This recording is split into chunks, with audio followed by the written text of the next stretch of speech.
Presentan genealogías de Jesús que trazan su linaje hasta David. Sin embargo, ambas genealogías pasan por José, quien es descrito como el padre legal, pero no biológico de Jesús.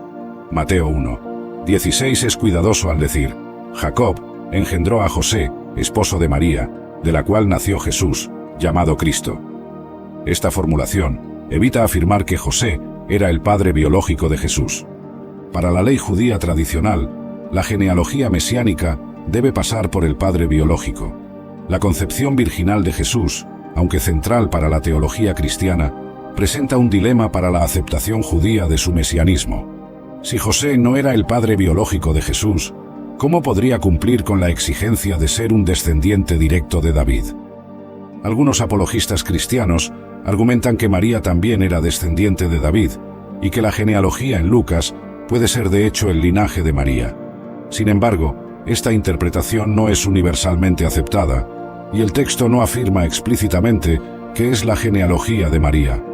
Además, en la tradición judía, la genealogía tribal y real generalmente pasa por el padre, no por la madre. Por lo tanto, incluso si María fuera descendiente de David, esto no necesariamente calificaría a Jesús como heredero del trono davídico a los ojos de la ley judía tradicional. Es importante entender que, en el judaísmo del primer siglo, la observancia de la ley no era vista solo como un conjunto de reglas, sino como el medio principal por el cual Israel mantenía su alianza con Dios. La aparente flexibilidad de Jesús en relación con ciertos aspectos de la ley era profundamente perturbadora para muchos.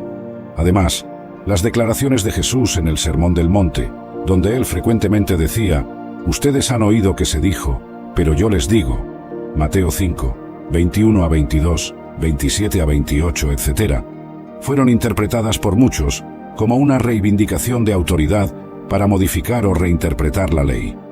Para los judíos, la idea de que alguien pudiera modificar o reinterpretar la ley dada por Dios era extremadamente problemática. La ley era vista como perfecta y eterna, no necesitando de alteraciones o actualizaciones. La enseñanza de Jesús sobre la pureza ritual, como en Marcos 7:14-23, donde él declara que nada que entra en el hombre lo hace impuro, sino lo que sale de él, parecía contradecir las leyes de pureza detalladas en Levítico.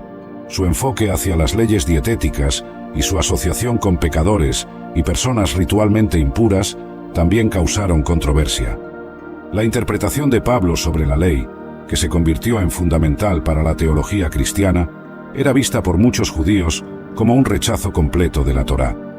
El énfasis de Pablo en la justificación por la fe, en lugar de las obras, rápidamente entre los habitantes de Dotán.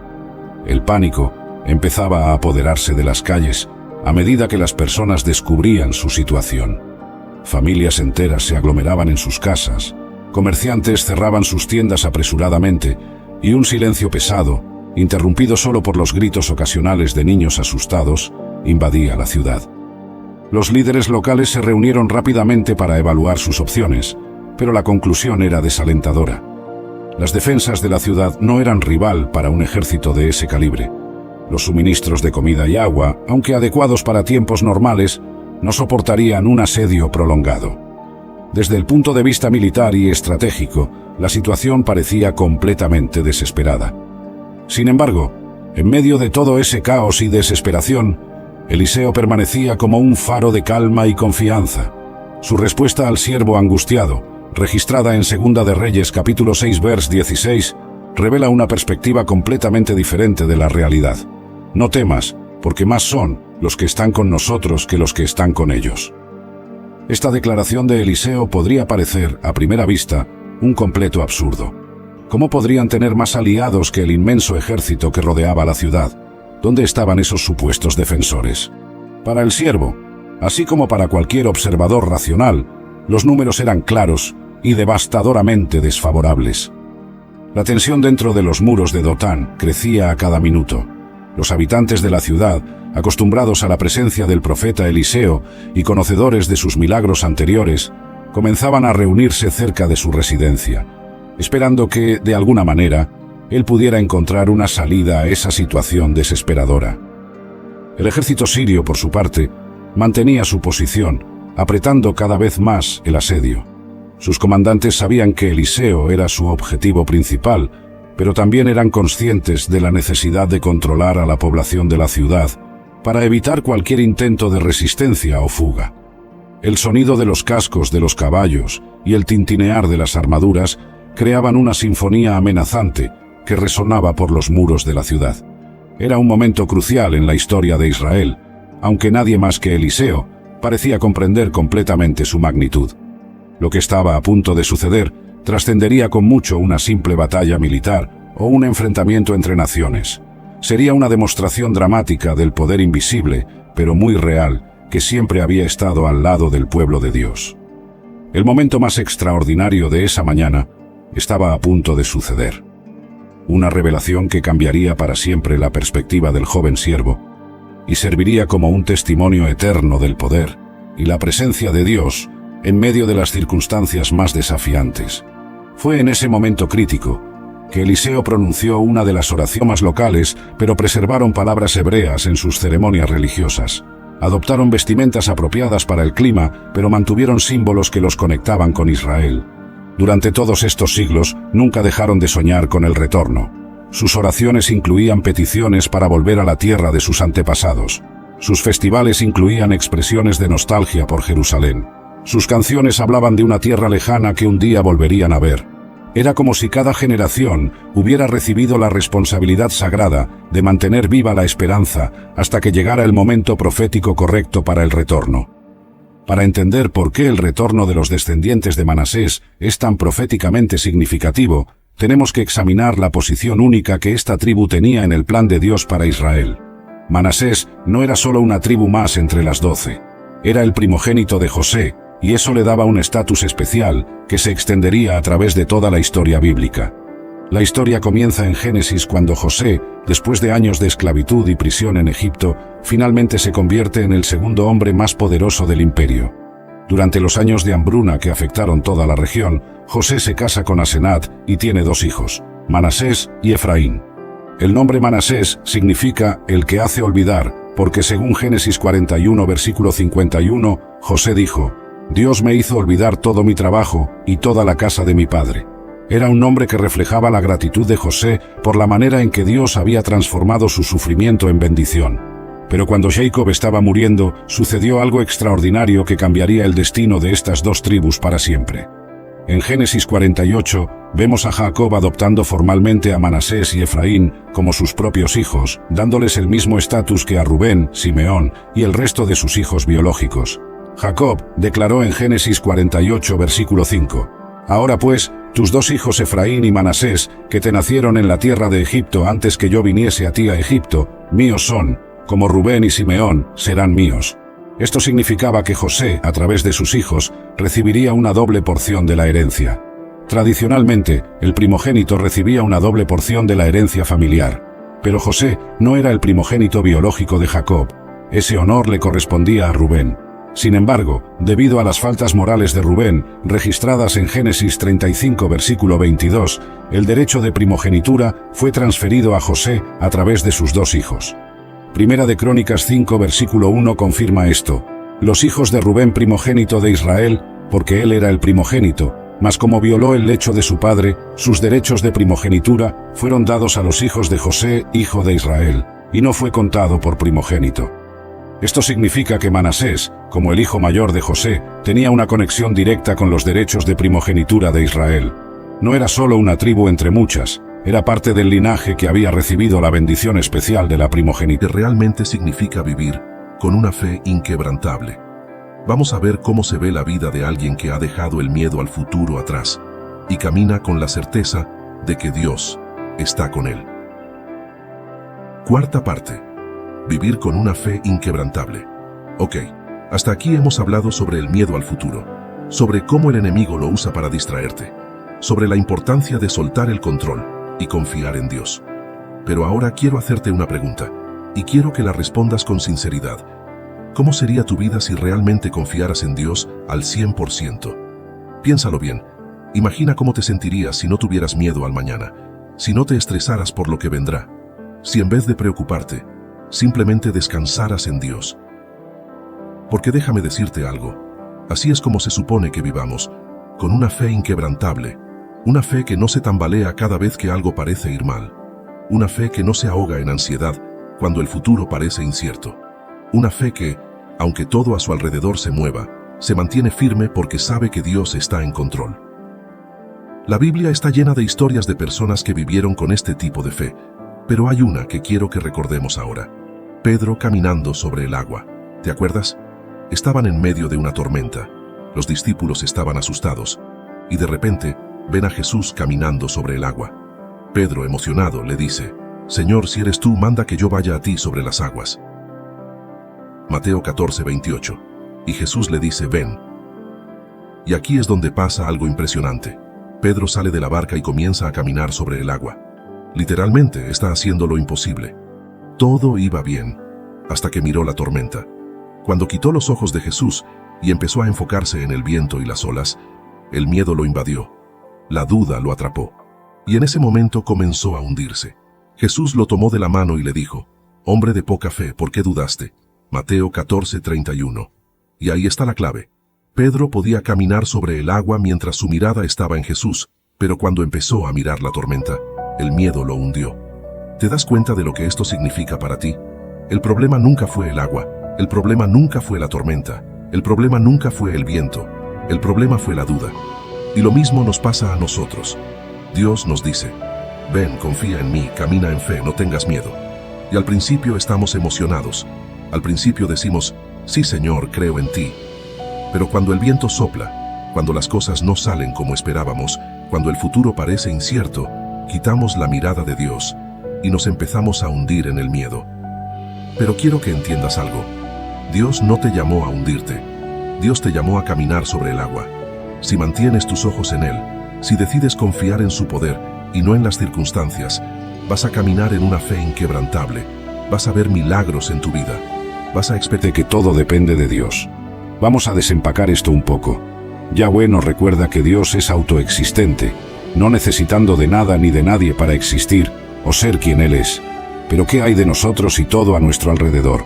La verdad es que todo lo que está en Dios necesita de Él, así como una pintura depende del pintor o una historia depende del narrador. Todo en el universo depende de Dios. No es solo que Dios hizo todo hace mucho tiempo, es que Él mantiene todo funcionando en cada momento único. Imagina si Dios decidiera dejar de pensar en el universo por un segundo siquiera. Sería como desenchufar un ventilador del tomacorriente. Todo simplemente se detendría. La provisión de Dios para Elías es bellamente ilustrada en una conocida historia bíblica sobre Elías en 1 Reyes 17. He aquí lo que sucedió. Dios le dice a Elías que se esconda cerca de un arroyo durante un tiempo de severa sequía y hambre. Elías podría haber preguntado: ¿por qué un arroyo? ¿Por qué no en algún lugar con más recursos? Pero simplemente va. Y adivina qué.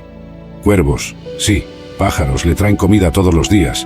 Y él bebe del arroyo, un pequeño riachuelo. Es bastante salvaje, ¿verdad? Pero luego el arroyo se seca. Elías podría haber entrado en pánico, pero Dios tenía un plan. Le dice a Elías que vaya a una viuda en Zarefate, y allí Dios milagrosamente provee comida para Elías, la viuda y su hijo, a través de un suministro inagotable de harina y aceite. Esta historia no es solo sobre milagros, es una poderosa exhibición de dependencia de Dios. La vida de Elías dependía de la provisión de Dios. La viuda y su hijo también se encontraban totalmente dependientes de Dios para su pan de cada día. Eso es Yahweh en acción, Dios mostrando que Él es el Yo Soy, aquel que sostiene y provee. Piénsalo, ¿nuestra situación no es similar? Puede ser que no tengamos cuervos trayendo nuestra comida, pero ¿no somos igualmente dependientes de Dios para todo? Nuestro próximo respiro, la comida en nuestra mesa, el techo sobre nuestras cabezas, ¿no es todo por causa de su gracia y provisión? El nombre Yahweh nos invita a entrar en esa realidad de dependencia. No es sobre ser impotente, es sobre reconocer la verdadera fuente de nuestra fuerza, sustento y vida. Es sobre reconocer que, así como Elías, nuestras vidas están en las manos de Dios. Esta realización puede ser tanto humillante como liberadora. Humillante porque muestra nuestras limitaciones, pero liberadora porque nos tranquiliza que somos cuidados por un Dios que está siempre presente, siempre Yo Soy. Yahweh en el Nuevo Testamento. Recuerda lo que Jesús dijo en Mateo 6, versículo 26. Mirad las aves del cielo, No siembran ni cosechan ni recogen en graneros, y sin embargo, vuestro Padre Celestial las alimenta. ¿No valéis vosotros mucho más que ellas? Esto es Yahweh en el Nuevo Testamento, mostrando que nuestra dependencia de Dios no es algo a temer. Todavía está escribiendo en secreto. Así que si has vivido silencios largos, si has atravesado distancias, pero aún así, dentro de ti, la llama no se ha extinguido. Quiero que te prepares, porque puede ser que esa historia no esté terminando, sino que esté a punto de comenzar su temporada más poderosa. Pero no te adelantes. Lo que voy a revelarte en la siguiente señal va a romper ideas que te han limitado durante años. Y cuando lo escuches, te darás cuenta de por qué Dios permitió todo lo que has vivido hasta ahora. Cuarta señal. Esa persona despierta tu propósito y tus dones. Voy a decirte algo que quizás nunca habías escuchado de esta manera. Dios no une personas solo para que se acompañen. Él une destinos. Él entrelaza propósitos. Cuando Él permite que alguien llegue a tu vida, no es para llenar vacíos emocionales, es para activar dimensiones de ti mismo que estaban dormidas. Esa persona no llegó para distraerte de tu misión. Llegó para recordarte que tienes una. No vino a rescatarte de la soledad, vino a encender un fuego dentro de ti que estaba apagado y que solo ella, con su esencia, podía despertar. ¿Sabes por qué? Porque cuando Dios diseña una conexión, Él no piensa en lo superficial. Él piensa en el legado, en el impacto eterno, en cómo esa alianza va a provocar que tus dones, tus talentos, tus sueños escondidos florezcan de maneras que tú, por ti solo, nunca habrías imaginado. No es magia, es propósito en acción. Esa persona llega a tu vida y, de repente, comienzas a soñar diferente. Ideas que antes parecían inalcanzables empiezan a tomar forma. Dones que estaban dormidos empiezan a despertar. Proyectos que habías enterrado por miedo ahora vuelven a latir con fuerza. Y aquí está la clave. No es porque esa persona te obligue, no es porque te presione, es porque su presencia, su energía, su conexión contigo activa códigos que Dios había plantado en tu alma desde el principio. Ella es como un espejo, pero no un espejo que te muestra tus defectos. Es un espejo que te revela el potencial que habías olvidado, que te hace recordar quién eres en el plano espiritual, que te desafía a salir de la comodidad y caminar hacia el diseño original que el cielo escribió sobre ti. Y atención, porque esto es muy importante. Cuando una relación es emocional, te ata, te absorbe, te encierra en un círculo donde todo gira alrededor del nosotros. Pero cuando una conexión es divina, no te aprisiona, te libera, te empuja a expandirte, a crecer, a influir, a impactar. Esa persona no está ahí para ser el centro de tu vida. Está ahí para que juntos ustedes sean el centro de algo mucho más grande. Está completamente rendida a ti. En los momentos de éxito, que no me olvide que todo proviene de ti.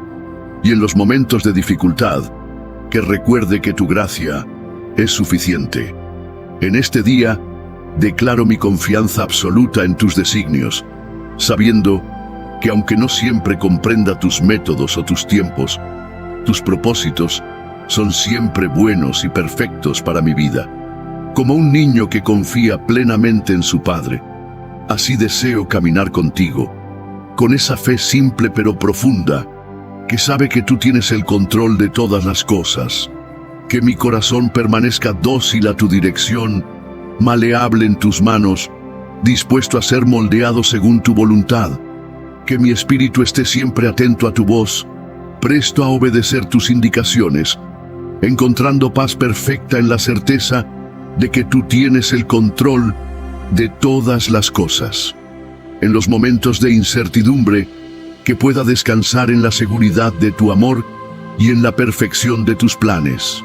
Esta entrega no es un acto único, sino un compromiso diario de confiar en ti, de poner cada aspecto de mi vida bajo tu señorío y de buscar tu rostro en cada decisión y circunstancia. Ayúdame a mantener esta actitud de rendición completa, sabiendo que en tus manos mi vida encuentra su verdadero propósito y significado. Padre misericordioso, elevo ante tu trono de gracia una oración especial por todos aquellos que enfrentan enfermedades y dolencias. En cada hospital, en cada hogar donde hay dolor, en cada lugar donde la enfermedad parece prevalecer, te pido que manifiestes tu poder sanador. Toca sus cuerpos con tu poder restaurador, fortalece sus sistemas inmunológicos y guía las manos de los médicos y personal de salud que los atienden. Que tu presencia reconfortante los acompañe en cada momento de su proceso de recuperación. Mi corazón se conmueve profundamente por aquellos que atraviesan necesidades y carencias. Te ruego que proveas para cada una de sus necesidades, no solo las materiales, sino también las emocionales y espirituales. Abre puertas de oportunidad donde parecen no existir, crea caminos en el desierto y manifiesta tu provisión de maneras inesperadas y milagrosas. Que aquellos que luchan por conseguir el sustento diario puedan experimentar tu fidelidad de manera tangible. Derrama tu bendición abundante sobre todos aquellos que luchan y sufren en silencio. Que tu consuelo alcance sobre un elegido y creer que saldrá silbando y en paz. Porque toda intención maliciosa retorna a su origen, y muchas veces, al regresar, trae consigo algo aún peor: la pérdida total de la calma interior. Hay otra consecuencia terrible, y quizás una de las más dolorosas, para quien se atreve a intentar herir a un elegido: la pérdida absoluta de su propia paz. Y ojo, no estoy hablando de esa tranquilidad frágil que depende de si el día está soleado o si la cuenta del banco está llena. Esa paz, el mundo te la da y te la quita en un parpadeo.